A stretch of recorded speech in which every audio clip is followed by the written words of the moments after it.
Matthew chapter 26. When Jesus had finished all these sayings, he said to his disciples, "You know that after 2 days the Passover is coming, and the Son of Man will be delivered up to be crucified." Then the chief priests and the elders of the people gathered in the palace of the high priest, whose name was Caiaphas, and plotted together in order to arrest Jesus by stealth and kill him. But they said, "Not during the feast, lest there be an uproar among the people." Now, when Jesus was at Bethany in the house of Simon the leper, a woman came up to him in the alabaster flask of very expensive ointment, and she poured it on his head as he reclined at table. And when the disciples saw it, they were indignant, saying, "Why this waste? For this could have been sold for a large sum and given to the poor." But Jesus, aware of this, said to them, "Why do you trouble this woman? For she has done a beautiful thing to me. For you always have the poor with you, but you will not always have me. In pouring this ointment on my body, she has done it to prepare me for burial. Truly I say to you, wherever this gospel is proclaimed in the whole world, what she has done will also be told in memory of her." Then one of the 12, whose name was Judas Iscariot, went to the chief priests and said, "What will you give me if I deliver him over to you?" And they paid him 30 pieces of silver.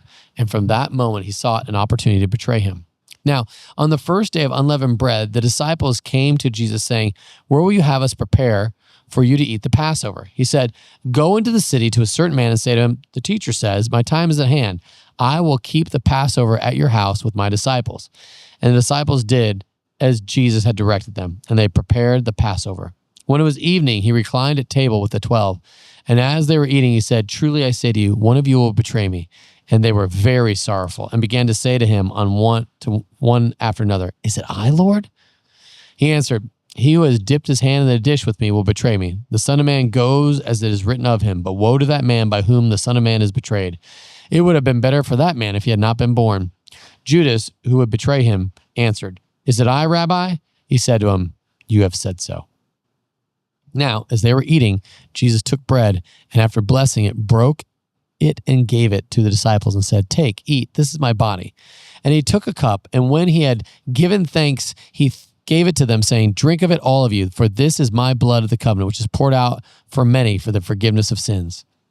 I tell you, I will not drink again of this fruit of the vine until that day when I drink it new with you in my Father's kingdom."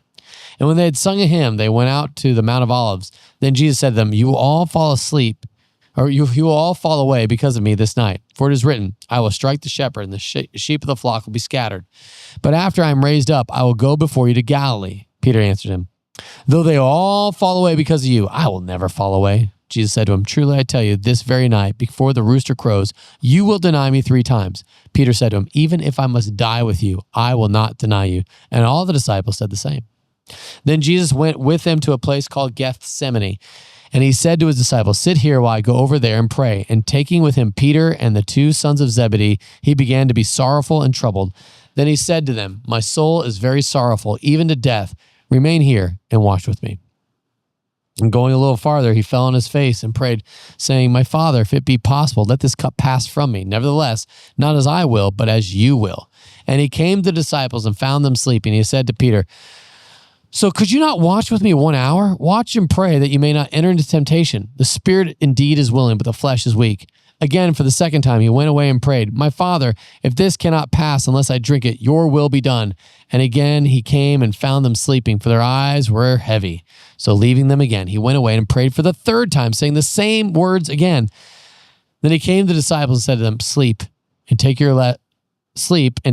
rest later on. See, the hour is at hand. The Son of Man is betrayed into the hands of sinners. Rise, let us be going. See, my betrayer is at hand." While he was still speaking, Judas came, one of the 12, and went with him a great crowd with swords and clubs from the chief priests and the elders of the people. Now the betrayer had given them a sign, saying, "The one I will kiss is the man. Seize him." And he came up to Jesus at once and said, "Greetings, Rabbi." And he kissed him. And Jesus said to him, "Friend, do what you came to do." They came up and laid hands on Jesus and seized him. And behold, one of those who were with Jesus stretched out his hand and drew his sword and struck the servant of the high priest and cut off his ear. Then Jesus said to him, "Put your sword back into its place, for all who take the sword will perish by the sword. Do you think I cannot appeal to my Father, and he will not at once send me more than 12 legions of angels? But how then should the scripture be fulfilled, that it must be so?" At that hour, Jesus said to the crowds, have you come out against a robber with swords and clubs to capture me? Day after day, I sat in the temple teaching. You did not seize me. But all this is taking place that the scriptures of the prophets might be fulfilled. Then all the disciples left him and fled. Then those who had seized Jesus led him to Caiaphas, the high priest, where the scribes and the elders had gathered. And Peter was following at him at a distance as far as the courtyard of the high priest. And going inside, he sat with the guards to see the end. Now the chief priests and the whole council were seeking false testimony against Jesus that they might put him to death. But they found none, though many false witnesses came forward. At last 2 came forward and said, this man said, I am able to destroy the temple of God and to rebuild it in 3 days. And the high priest stood up and said, have you no answer to make? What is it that these men testify against you? But Jesus remained silent. And the high priest said to him, I adjure you by the living God, tell us if you are the Christ, the Son of God. Jesus said to him, you have said so. But I tell you, from now on, you will see the Son of Man, see at the right hand of power and coming on the clouds of heaven. Then the high priest tore his robes and said, he has uttered blasphemy. What further witnesses do we need?